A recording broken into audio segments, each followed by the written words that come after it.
everybody. Good evening. Welcome back to Gooner Gathering. I am Goonly Meads, Lee Meadows, joined by dashing PoshBertie. How are you, sir?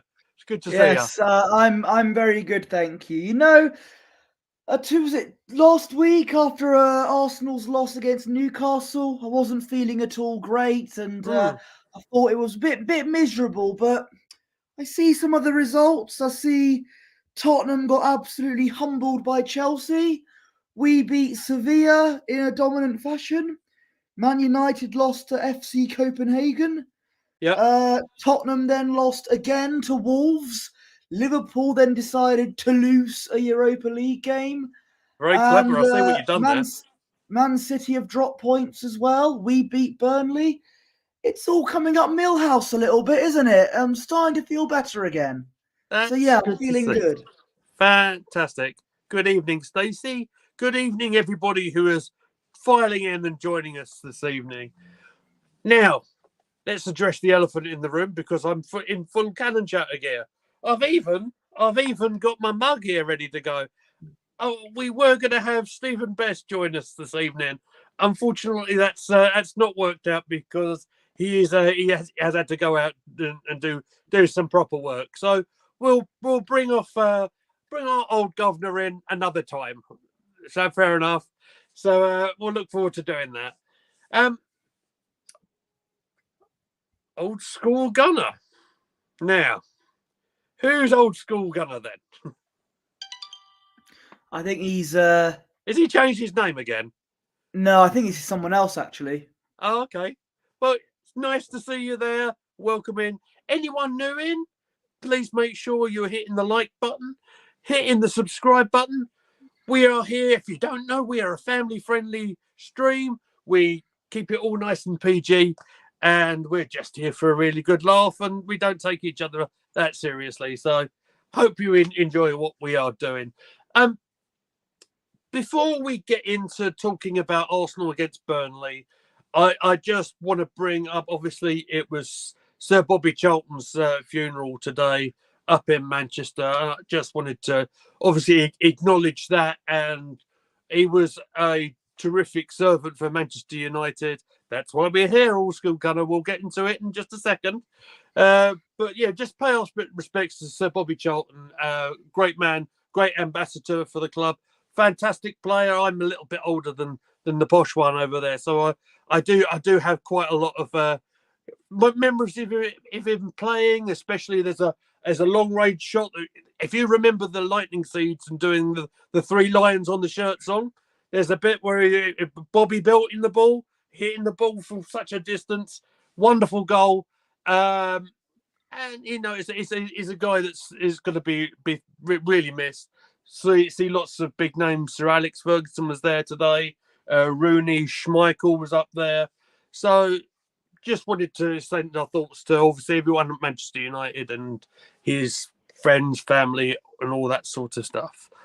His brother Jack was the best manager my country Ireland ever had. Yes, Jack Charlton was an incredible guy as well. I remember that period in, what was it? It was USA 94, wasn't it? I believe. Remember Ireland doing a fantastic job in the World Cup then. It was a good time. It was a good time. Is that the one where they beat Italy? Absolutely. Ray Houghton. Just from the top of my memory there. God dear, where did I pick that name from? I'm not quite sure. But so yes, we've mentioned that. Right, let's go into the reason why we are here. We are Gooner Gathering. We are an Arsenal channel. So from this point forward, we are going to be talking Arsenal versus Burnley. Let's get into. Look at this. I've lined up my camera incorrectly, mate. What a pro I am, eh? What are you trying to get? Oh, there you are. There's the lineup. So I've got the lineup here. Obviously, the noticeable change, the normally reliable Benjamin White is missing from the lineup here. I'll just adjust myself there. So Zinchenko coming in to play at left back. He's obviously everyone's favourite in that position, particularly on this channel. We'll get into it.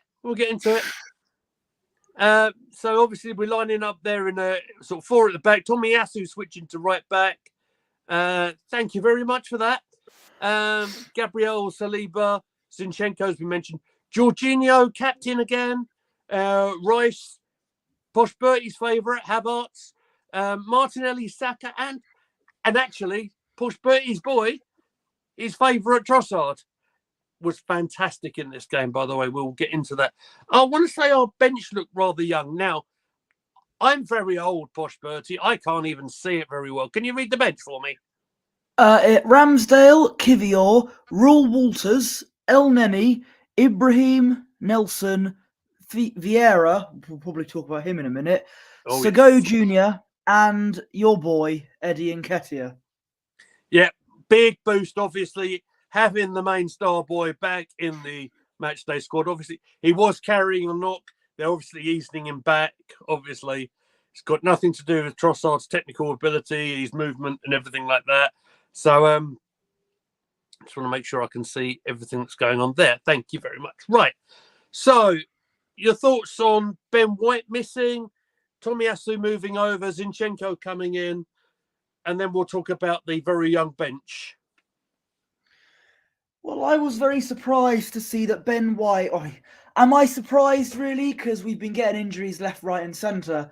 But Ben White has had quite a good record of avoiding getting injured. And I just thought, how are we getting so many injuries in quick succession already? It's no coincidence. I just feel like it's something to do with the training drills or our physios or whatever. That's my opinion. Because there was scares of Tomiyasu may have picked up a knock as well against Sevilla, but that was just a tactical change. And Saka as well, but he was fit enough. But when you got a lot of people picking up training injuries recently, and now Ben White, you do have to wonder what is going on. But Tomiyasu, whether it's on the left or on the right, can do a fantastic job, as he did against Burnley on Saturday. And with Zinchenko on the left, against a team like Burnley, you can just about get away with inverted stuff in these games. So we managed to survive without Ben White. But I hope that whatever his injury is, I hope it's not a long-term one, because he's one of our unsung heroes. Let's hope he'll be all white, eh? All white on the night. Yeah, absolutely. And yeah, tactically, I think you've hit something really good there. When you get a team like Burnley, who will traditionally sort of hang back a little bit, the difference is with them, they do tend to go with two strikers, which is a little bit different from a lot. But you're right in what you're saying. Zinchenko giving a little bit of license to go a bit further forward. Tomiyasu with the brakes on a little bit, just like Ben White would normally do. As mentioned, Jorginho as captain again. He's sort of getting a run of games. Whether he's your favourite or not, it might be another matter. I'm not going to make another stream about how good Kai Havertz is today, because it's not really on the agenda. All I'm going to say is that I'm so glad I've passed my driving test on Friday. I can finally drive Havertz to the job centre. Oh, that's awful nice of you. All I'm going to say on that matter. No, okay. Because I'm tired of talking about him. Well, that's good, because I'm tired of you talking about him too. But in all seriousness now, so we talked about that. Trossard, I want to talk about before we get into match analysis. Finally having a run as a striker, almost in, I want to call it a false number 9, because I don't think he strikes me as your traditional number 9. And what I mean by that, I think of an Alan Shearer, or I think of an Ian Wright. I think of someone who's likely to win a lot of battles in the air, and I think of someone quite strong and physical. Whereas Trossard is one that will possibly, he's got the technical ability to go either side. He's got an extremely good goals. What's the word I'm looking for? Getting goals and assists. He's managed to, goal involvement is what the word I'm looking for. Yeah. and he makes the most of his time when he's on the pitch, doesn't he? He does. What I like about Trossard is his versatility. So he Mm-hmm. can play on the right or on the left, and he Yeah. can play up front as well, as we've seen against Sevilla and against Burnley, getting 2 goals in 2 games from that striker position.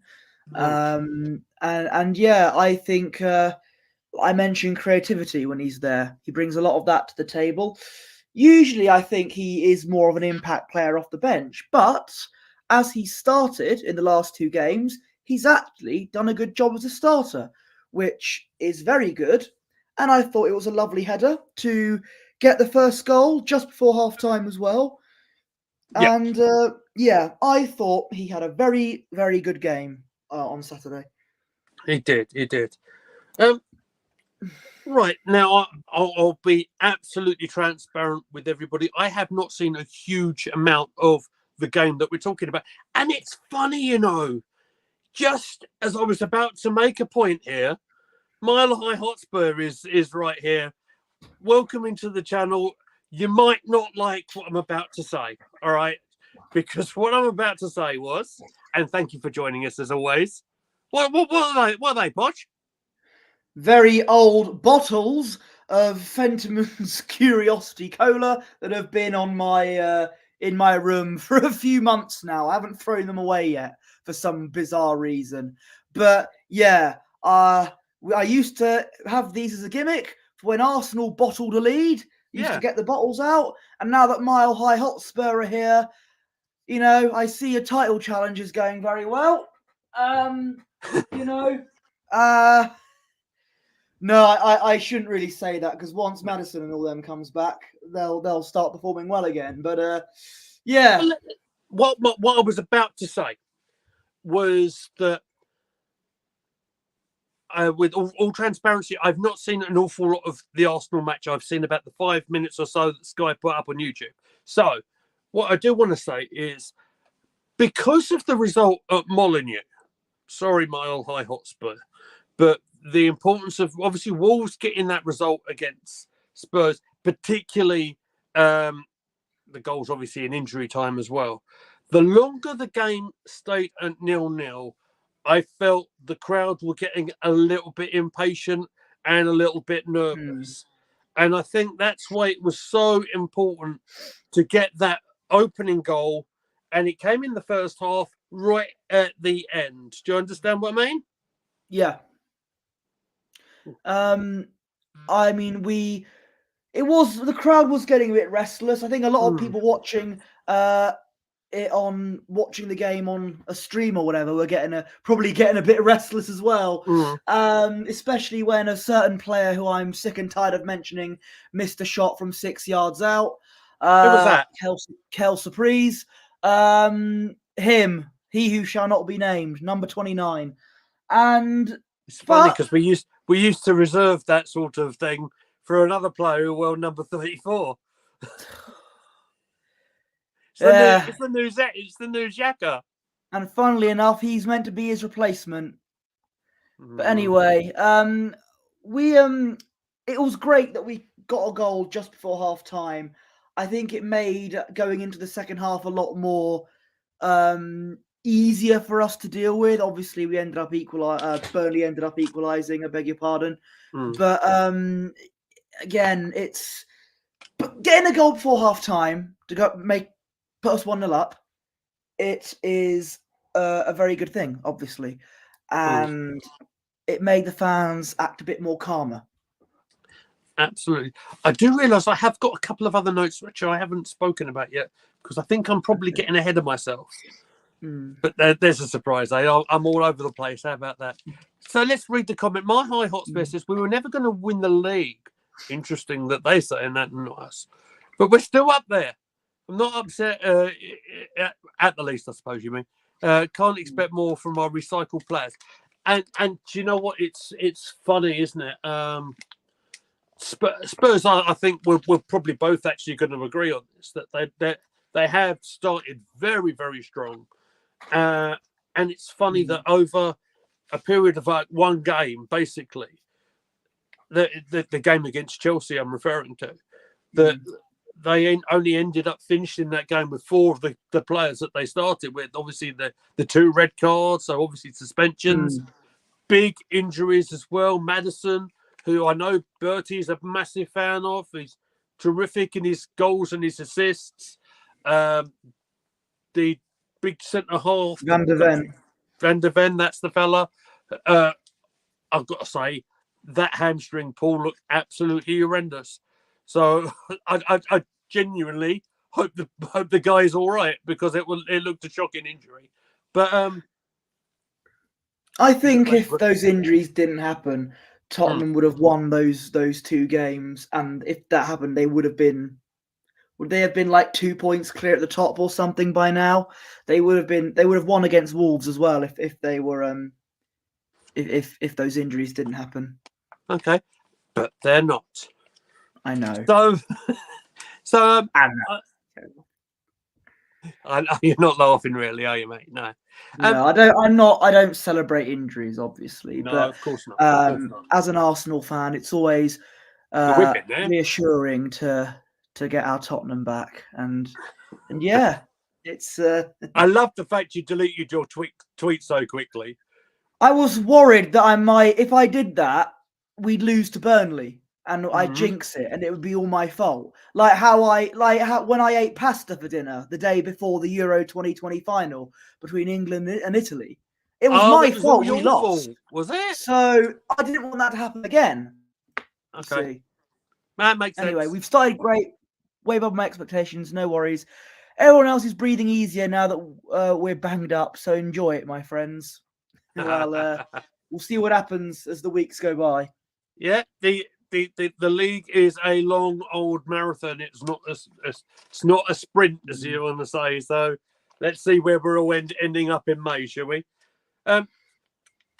Brief shout to Saka, of course, who's been an injury doubt all week.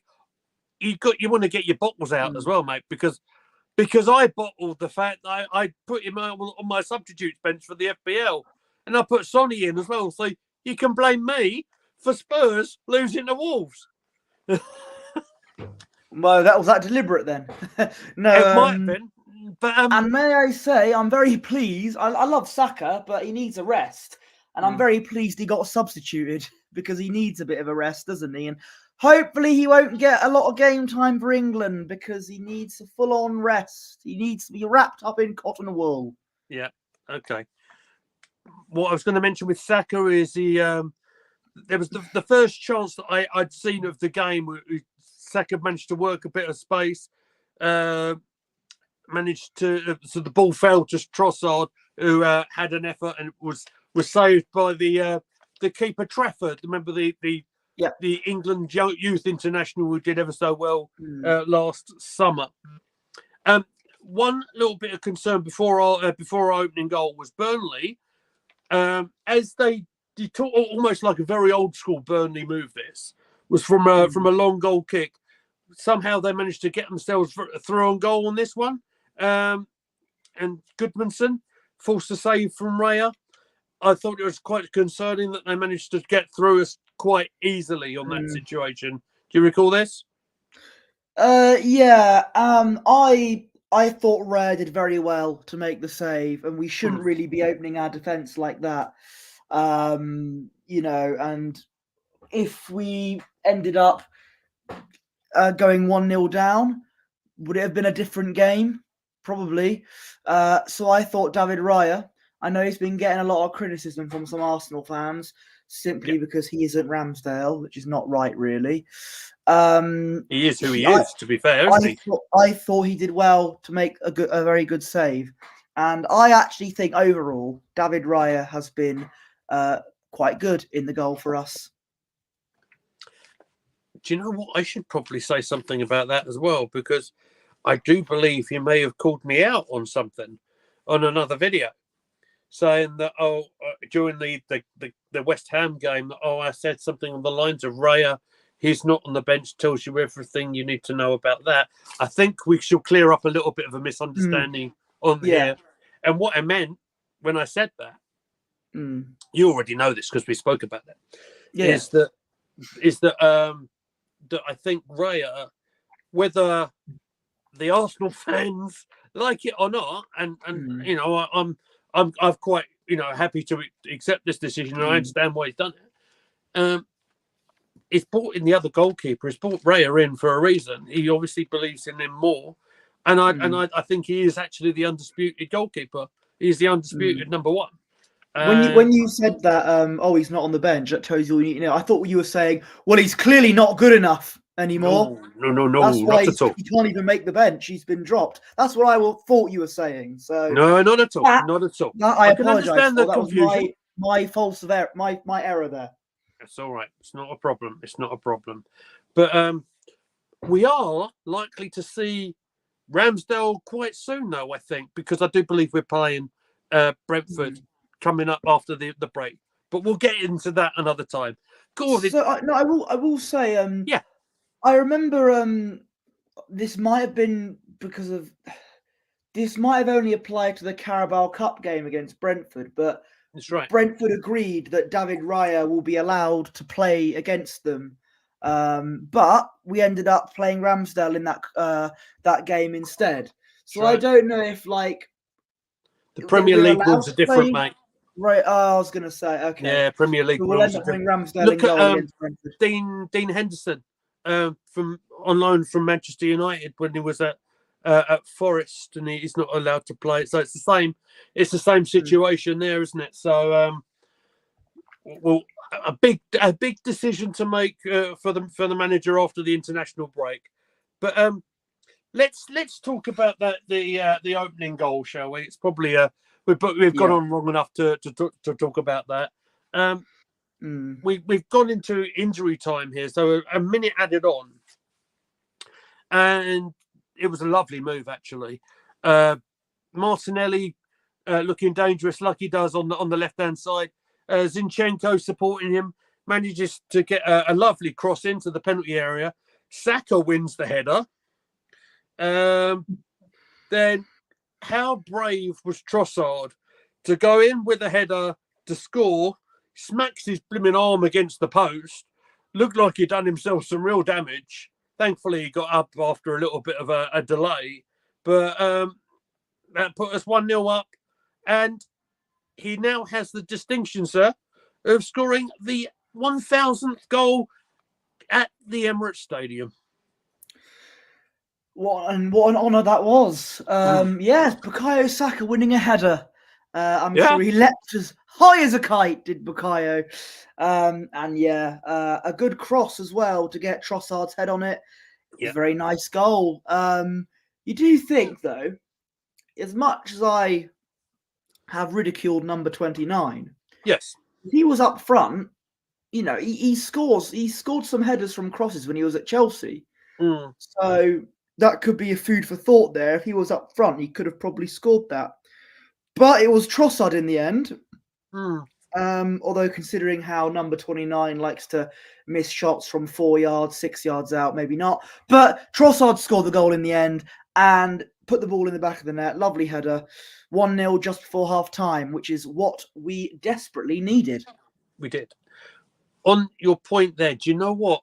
I think he might have done that. I think he might have put Havertz up front, Mikel.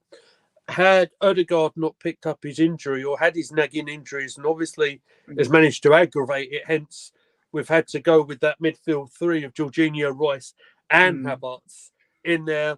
Otherwise, we'd be playing someone who might not be... Well, let's compare Vieira to Havertz. There's a big old difference there physically to start with, isn't there?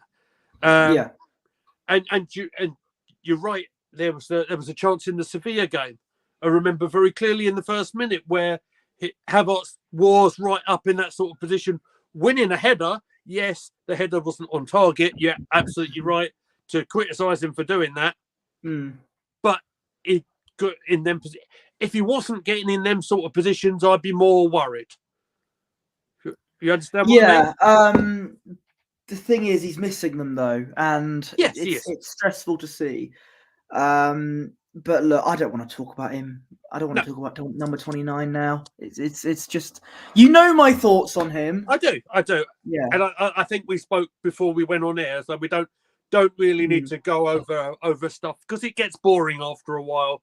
And once he does something of note, like score a hat-trick in the next game or whatever it will be, we'll celebrate it then, but we won't go over old ground, right?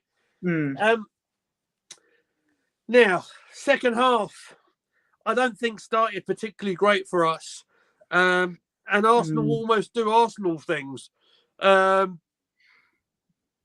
Let's just go through it. Tomiyasu, who we mentioned, actually had a pretty good game, obviously switching sides. He did get out-muscled in this instance by, let's have a go at this pronunciation, shall we? Kolichesko, something along them lines. Played the ball to Rodriguez, and a bit of a ricochet with the ball, fell to Brownhill, whose shot was deflected in. I don't think Raya even saw it. I think he was going one way, and with the deflection, it made him go the other way. Equaliser 1-1. You're already thinking, oh no, we can't be dropping points. We can't be doing that after what Spurs have done. It was a decent finish, to be fair, from the Burnley player from Brownhill. And look, with all just due respect to Burnley, Arsenal dropping points at home to Burnley, we can't do that. We've already felt like that during the Fulham game. We can't really, we can't afford to do that. And a side that's only won one game, and that was against Luton. You know, it's not. Spoiler alert, we didn't. But at the time, it was. I just thought, oh, for God's sake, it's going to be one of those days, isn't it?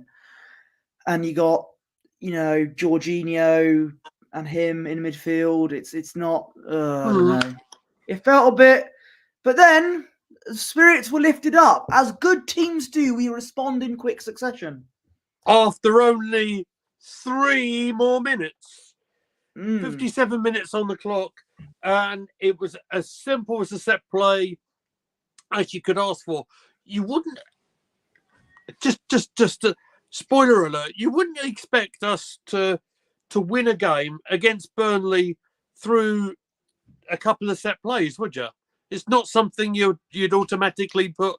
Oh yeah, we're going to go and win them physical battles in the air and stuff.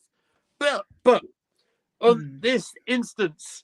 It was your boy Trossard taking the corners as well, which is a little bit unusual. And his deliveries were much better than we've seen in previous games as well. And William Saliba was given the freedom of the penalty area and rose like a salmon, as they would say, to score his first Premier League goal of the season. It's my two boys, my Trossard and Saliba. Saliba gets a header. Yeah. Oh, it was very good. Came out of nowhere though, the header. I must admit, I wasn't preparing for it, but 2-1, and like I said, as good, serious, big clubs should be doing when they suffer a setback, we respond in immediate, quick succession. And that's what we did when we took the corner. Lovely delivery from the main man, Trossard. And the other main man, William Saliba, header in the box, 2-1. Yeah. That is is it his second or no? It's his third goal for Arsenal, I think. Third goal, I think. Certainly his first Premier League goal of this season. Excellent. And goal 1001 for Arsenal at the Emirates. Perhaps your maths aren't quite right there, because one was Trossard. Then the equaliser was Brownhill. Oh, wait, so you're counting all teams? It's all competitive goals, yeah. Oh, okay. I thought you meant Arsenal goals at the Emirates was 1,000. Yeah. Oh, okay. All right. So 1,002 then. All right. Yeah, absolutely. Absolutely. Okay. Absolutely. So let's talk about the real highlight of the game, I think. The technique shown by a player I don't particularly... As a defender, he is not the greatest player in the world. As a footballer, he has got all the talent and all the skills in the world. Of course, I'm referring to that inverted left back, Zinchenko. So let's go through it. So another Trossard corner. Another fantastic delivery from him, by the way. And your boys, I think it was Saliba again, managed to win the initial header. This one hit the crossbar.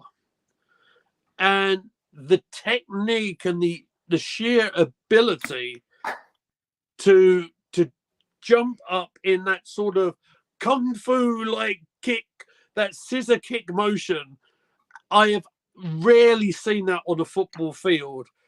To see Zinchenko pop that ball absolutely in the top bins was absolutely sensational. I think I've only ever seen one other goal like that in my whole life.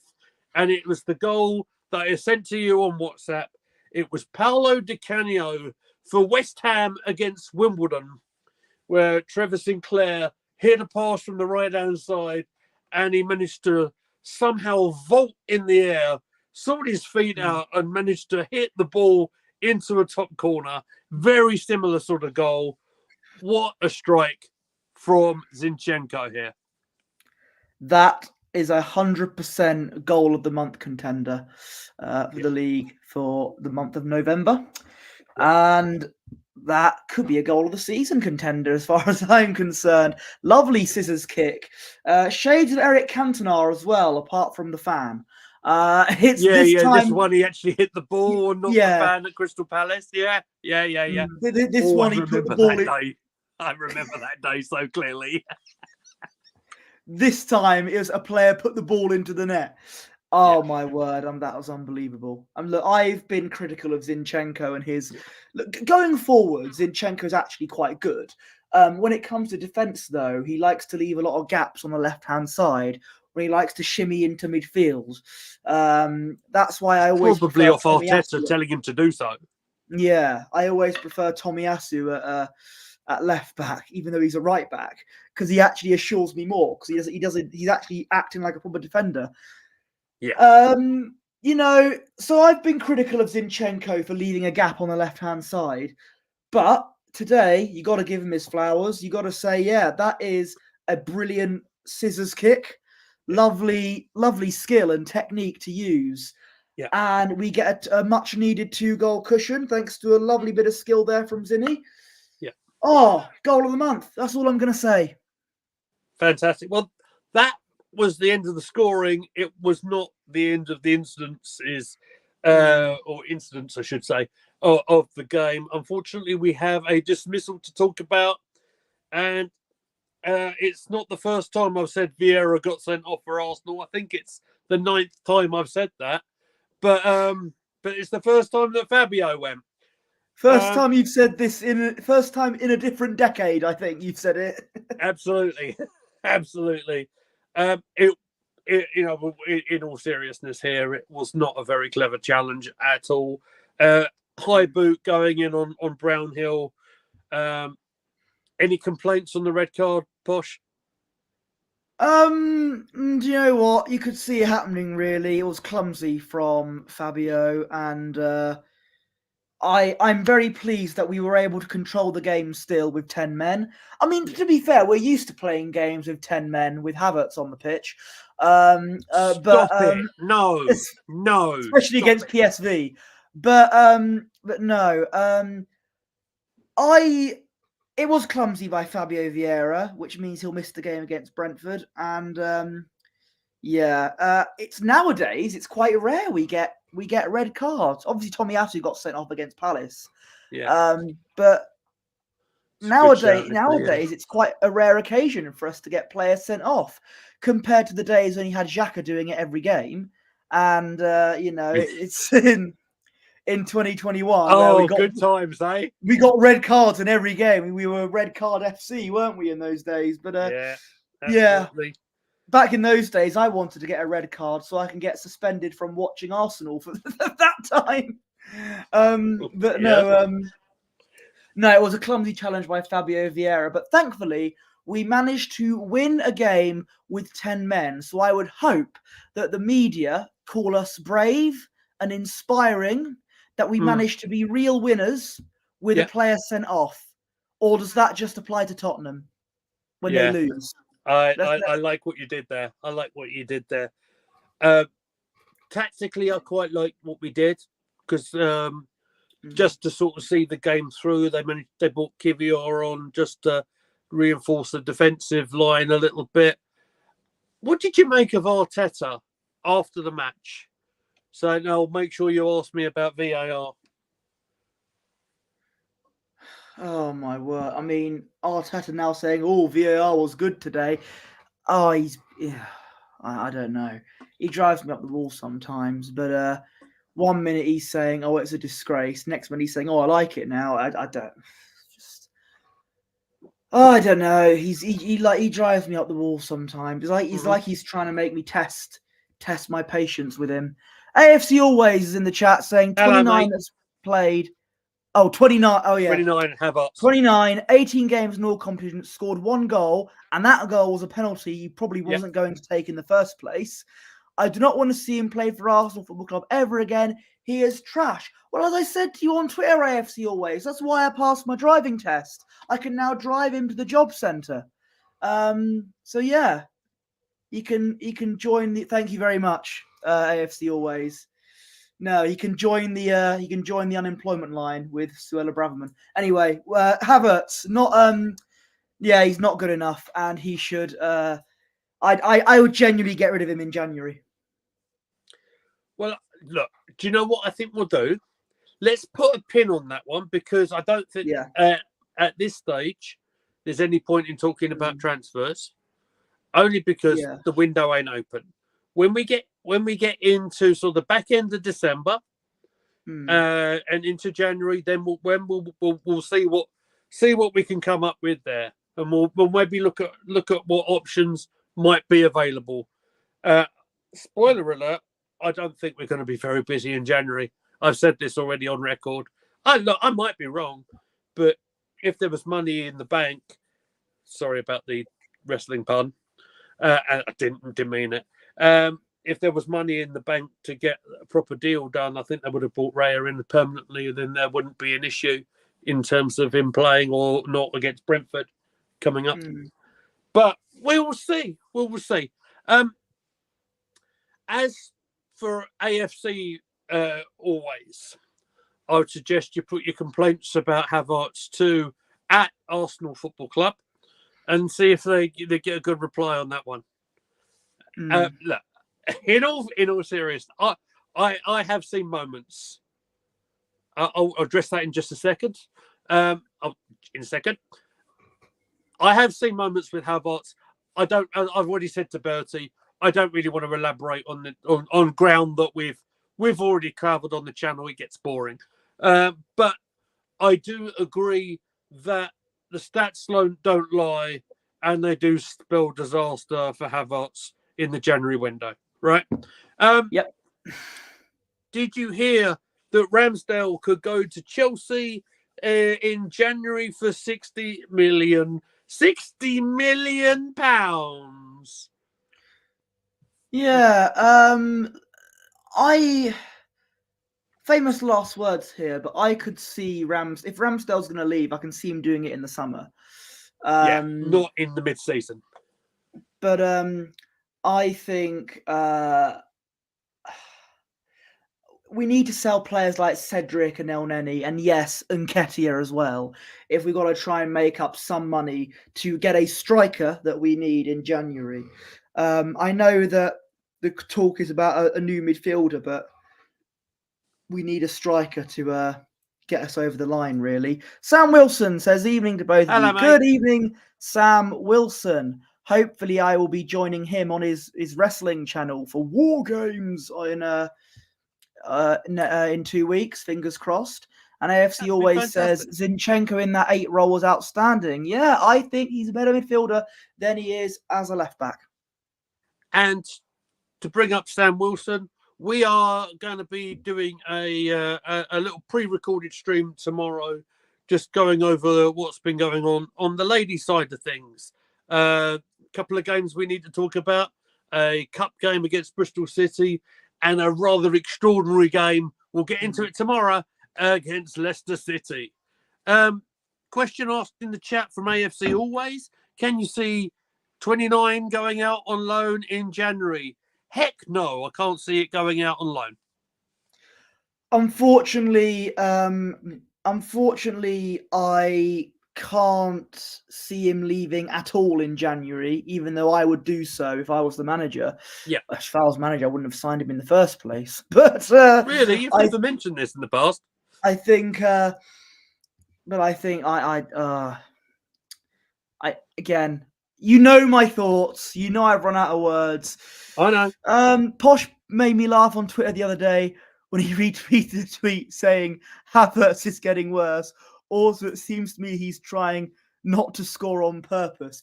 Yeah, I Behave quote. It was yourself. Piers Morgan who tweeted it. Havertz is getting worse, and I quote tweeted saying, "I can't believe I'm saying this, but Piers Morgan is absolutely right." Blimmin' Piers Morgan getting involved now, is he?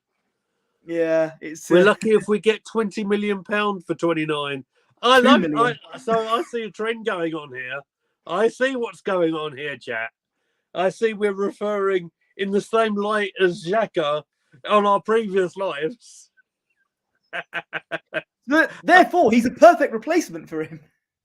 Oh my god. Oh, I nearly said something that would have come back to bite me, so I'll keep my mouth shut. But at least he didn't pick up the card that Vieira picked up on for Saturday.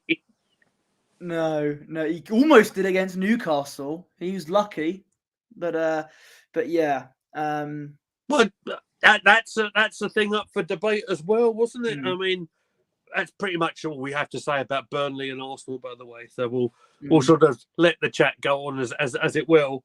And any questions that you guys? I can see a nice little handful of people watching us this evening. Any questions? Get them in the chat. Make sure you hit that like button as well. So what did you make of the response after Vieira, after Arteta did call out the VAR for the Newcastle game and everything that went on, and the response following the Havertz challenge and what should have happened? I mean, as I said before, when he called out the VAR officials and everything, he was right to voice his displeasure. Did it look a bit unprofessional? You would argue, but in my opinion, he's right about calling out VAR and everything, because I'm not a fan of it. I do also think it's a bit of a disgrace, but Balls the enjoyment of the flow of the game for me. Yeah. But now here he is saying, "Oh, it was good this week. I loved it." If you're gonna, I know he was probably joking, but it did sound a little bit like, oh, I don't know, but yeah. No, my balding is not happening because I said that Nketiah had to score in all competitions. We're out of the Carabao Cup and Nketiah has scored 0 goals. So therefore, my hair is going to stay on my head. I do not have to shave it off. We'll have to look into your small print on your contract, son.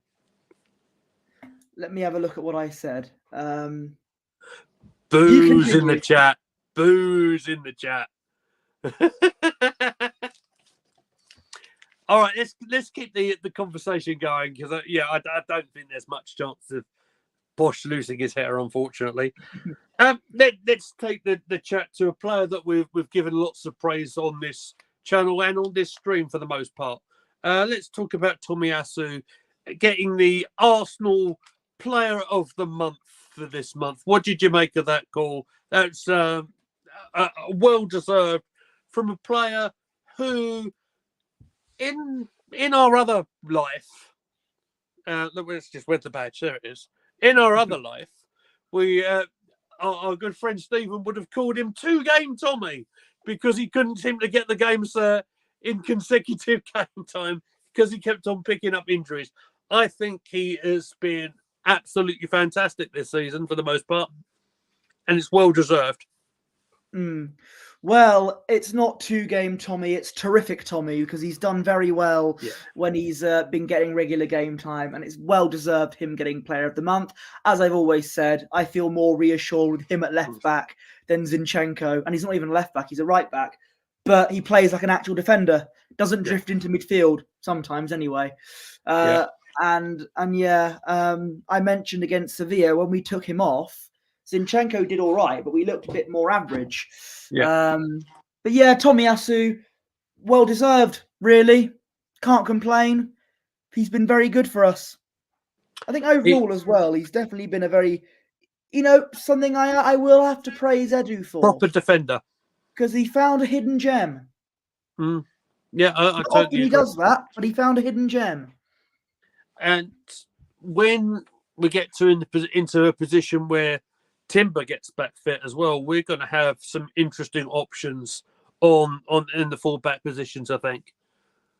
Dan was looking forward to an end of seasons award with Posh Balding was showing his best tweets of the season. Posh Balding? Is he related to Claire? Claire, yeah. But no, his best tweets of the season. Yeah. Wow. That could be arranged. We'll have to, we're coming up to the end of the year. We might have to do some kind of Gooner Gathering end of year awards for 2023 you want to do that? or something. Is that something along the lines of that? Do you know what? Let's talk about that off stream, because I think what we'll need to do, we need to put some stuff in the can for going over Christmas and New Year. Yeah. I don't know about what the other guys in Gooner Gathering are going to be doing over Christmas. I am going to be so super busy in my work, so I think we should put some stuff in the can. Maybe we could do some tier lists as well. How do you feel about that, chat? And tell us, what would you like us to do tier lists about? If you don't put it in the chat right now live, put it on our Twitter page at Gooner Gathering, please. That'll be fantastic. Stacey is saying to me, let me just see what is that. End of year awards, Bertie almost losing his head. I think you'd love to see that. PoshBertie Greatest Rage Moment Awards. There you go. That's the. Oh, there's been a few. No, but I don't want it to be all about me for once. I want it to be about everything we've done on Gooner Gathering and all this lovely stuff that we've done. But yeah. Do you know what? Yeah. And the fact that our little channel's getting to a point where we're sort of nearly at 250 subscribers, which is just mind blowing for me. And anyone who is watching us, please spread the words of us, and don't do it. Just say to your friends and family, "Oh, look at these guys; these are nice people," and you know the right ways to do it. Before we wrap up, there's one other bit of news I want to talk about, and it is whatever. I'm gonna say it. Posh's world class number 9 striker. It's Gabriel Jesus I'm talking about. Obviously, picking up the injury in the Champions League, as we know, has been called up for Brazil, and it's a bit of a concern that he's going to have to fly over to Brazil just to get the a medical jet. Sorry, I'm going to have to read that because Sam's going. Time to watch podcast that Kurt Angle is on with the True Geordie. Not Mick Foley. Was Mick Foley on there? I don't know, but Shawn Michaels was on there. I've seen Mick Foley on True Geordie before, so yeah, that doesn't surprise me at all. Kurt Angle, of course, former Gooner Gathering alumni. Yes, before you go, Sam, hang on. There's a photo. Where is it? Here we go. It's true. It's Posh and true. It most certainly is. There you go. Look at that. A great same athlete, day Arsenal beat Chelsea. A great athlete and Kurt Angle. So I was talking about Jesus, concerning that he's been called up for international duty despite the fact he's been injured. I'm sure that's going to end up really well, isn't it? Yeah. I think again, it's a case of wait and see what happens, if they'll get game time or not. But I'm hoping that Jesus comes back maybe after the international break, because again, we need our strong starting 11 players being back. The league table is very narrow at the moment. We've got to capitalize on that. And if what you're saying could be true and Timber could be back by January, that could be a massive boost. Well, so what I wouldn't want us to do is sort of rush into it and put him in when it's unnecessary. But what I want to say is that even if it's not this season, our options going forward into the next year, I will say, even into the new season. It's funny saying that in November, but you know what I mean. Yeah. Will be much increased. Just going to have a quick nose about what is going up regarding Arsenal for this week. Obviously, there's the under-21s playing Reading. That's the young lads playing in there, and I think there's the. Oh, how do you feel about doing something a little bit different on Sunday, Posh? Tell me more. Tell me more. Well, you know how much we like doing the watch-along stuff. 2:00 on Sunday, Brighton against Arsenal women. Now I can hold your hand and guide you through it. You know what? I think I'm free on the Sunday. I think that would be a lovely idea. I'll get back to you on that, but I think I'll be there for that. Yeah. What time? It's a 2:00 kickoff, I believe. So we'll confirm all that on the Gooner Gathering Twitter page. Do you know what? We're nearing sort of just about 52 minutes on the clock, and I think we are probably about out for now. It sounds like I may be needed on daddy duty as well. So what I will do, my friend, I will just pop that banner off there. And if I can find the social media banner, where the dickens has it gone? There it is. Okay. I got it. Posh, where can they find you on the social media? You can follow my tweets that Sam Wilson seems to like at PoshBertie, and my Instagram is at BertieOneless. Thank you very much. Before I give mine out, big shout out to everyone that's been watching us tonight. Thank you for sort of supporting us and doing what you're doing for us. You can find me at Goonly Mead. You can find us on the channel at Gooner Gathering.